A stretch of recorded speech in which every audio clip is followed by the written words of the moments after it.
মায়া এমন একটা জিনিস, কারো উপর যদি একবার জন্ম নেয় তাহলে বোধহয় তাকে কোনোদিন ভুলে থাকা যায় না। আবার সেম জিনিসটাই যদি কারো উপর থেকে একবার মায়া কেটে যায় তাহলে বোধহয় আগের জায়গায় কখনো ফিরে যাওয়া যায় না। হ্যালো এভরিওয়ান, আসসালামু আলাইকুম। কি অবস্থা, সবাই কেমন আছেন? আশা করি সবাই ভালো আছেন, আর আমিও আল্লাহর রহমতে অনেক ভালো আছি। অনেক দিন যাবত দেখতেছি সবাই কাশফুলে যায় ভিডিও করতেছে, আমরাই বোধহয় বাকি ছিলাম। যাই হোক, আমরাও আজকে চলে গেলাম। ওয়েলকাম জানাচ্ছি আপনাদের আমার নতুন একটা ব্লগে, আর সুন্দর একটা সময় কাটানো আপনাদের সাথে শেয়ার করলাম। সেই তো সবাইকে ছেড়ে চলেই যেতে হচ্ছে। ভাবলাম থাকুক না আরেকটা সুন্দর দিনের সাক্ষী, থাকুক না আরেকটা সুন্দর মেমোরি, তাই তো সবাই মিলে চলে গেলাম কাশবনে।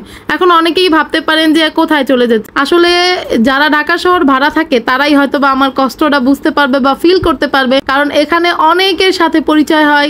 কোনো সময় দেখা যায় তাদের ছাড়া এক মুহূর্তও থাকা যায় না। আবার নিয়তি এমন জায়গায় গিয়ে দাঁড় করায় যে কোনো সময় তাদের সাথে কোনোদিন যোগাযোগও হয় না, হয়তো বা কোনো সময় কথা হয়। সেই আগের দিনের জিনিসগুলো তো আর কোনোদিন ফেরত পাওয়া যায় না, তাই না? ভাড়াটিয়াদের জীবনগুলো এরকমই থাকে। এই আজকে একজনের সাথে একদিন সম্পর্ক বা কয়েকটা দিন একসাথে থাকা, আবার তাদের মায়া ছাড়িয়ে আবার অন্য জায়গায় যেতে হয়। কিচ্ছু করার না, নিয়তি, এটা তো মাইনা নিতেই হবে। তারপরও কিছু পার্সন থাকে একটু আলাদা। এই জন্যই শুরুতে বললাম যে কারো মায়ায় জড়ানোটা সহজ হইতে পারে, কিন্তু মায়া কাইটা উঠানো কিন্তু এতটাও সোজা না, তাই না? যাই হোক, আমরা দেখেন কত সুন্দর একটা সময় কাটাইতেছি। সবাই তো ট্রেন্ডিং ফলো করে অনেক আগেই চলে গেছে, কিন্তু আমাদের একটু লেট হয়েছে। তবে লেট হইলেও কিন্তু অনেক বেশি ভালো সময় কাটানো হয়েছে এখানে। আমি বরাবরই একটা কথা খুব মানি, ধৈর্যের ফল বরাবরই মিষ্টি হয়। যে জিনিসটা চাওয়ার সাথে সাথেই পাওয়া যায়, ওই জিনিসটার উপরে কিন্তু অতটাও মূল্য দেই না আমরা।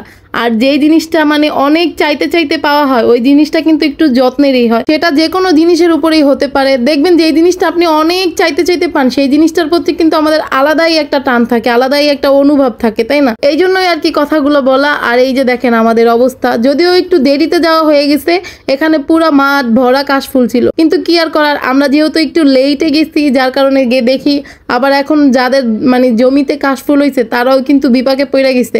এই যে সবাই যায় ভিডিও করে, যারা ভালো দিক করে তো ভালো দিকে, এর ভিতরে কিন্তু অনেক নেগেটিভ দিকও আছে। এই জন্য তারা কি করে বাধ্যতামূলক আর কি এইগুলো পুড়িয়ে ফেলে, যাতে ওই জায়গায় কেউ না যাইতে পারে বা ওখানে কিছু খারাপ কিছু নাই হোক। যাই হোক, আমাদের সময়টা তো আলহামদুলিল্লাহ অনেক বেশি ভালো লাগছে, কারণ প্রত্যেক সবারই আর কি ফ্যামিলি সহ যাওয়া হয়েছে। একটা ভালো টাইম, ভালো একটা মুহূর্ত। হয়তো বা নেক্সট টাইম আবার আসবে, কিন্তু এই যে একসাথে থাকা, একসাথে চলাফেরা করা, বা সকাল হইলেই একজন আর একজনের মুখ দেখা, ছোট বিপদ আপদে একজনকে আরেকজনকে সাহায্য করা, এই জিনিসগুলো হয়তো বা হবে না। মানে কাছাকাছি থাকলে যে জিনিসটা হয়, সেই জিনিসটা দূরে গেলে আর কোনোদিনও ফিরে পাওয়া যায় না বা ফিরে আসে না কোনোদিনও। কি আর করার, ভাগ্য তো মেনে তো অবশ্যই নিতে হবে। তবে যাই হোক, আস্তে আস্তে কিন্তু এই জিনিসগুলো ঠিক হয়ে যাবে, কারণ মানুষ চাইলে সব পারে। তারপরও একটু খারাপ লাগা তো অবশ্যই থাকবে।